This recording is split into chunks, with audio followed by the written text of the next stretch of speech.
কয়েকদিন আগে পিকনিক করেছিলাম বন্ধুদের সাথে। তো বন্ধু সেখানে চিকেন টিক্কা কাবাব বানিয়ে খাইয়েছিল, দেখেছিলাম আর দেখে মনে হয়েছিল যে বাড়ি গিয়ে একদিন না একদিন বানাবোই। তো আজকের ভাবলাম বানিয়েই ফেলি। প্রথমেই চিকেনটাকে ম্যারিনেট করে নিয়েছি একটু গরম মশলা, চিকেন মশলা, আদা রসুনের পেস্ট, তারপরে নিয়েছিলাম গোলমরিচ গুঁড়ো, লঙ্কা কেটে দিয়েছিলাম, আবার পরে আমি লঙ্কা থেতেও দিয়েছিলাম।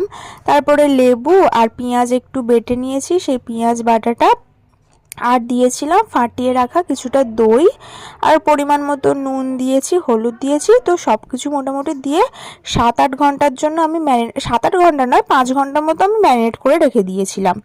তো তারপরেই আমি সন্ধেবেলা যেহেতু বানাচ্ছিলাম, তো শিকে সব আর কি কাঠিতে সব মাংসের টুকরোগুলো নিয়ে তারপরে গ্যাসের উপরে বাটার লাগিয়ে আর ওটাকে বাটার দিয়ে শিকে টিকে নিয়ে চিকেন টিক্কা কাবাব রেডি করে নিয়েছি।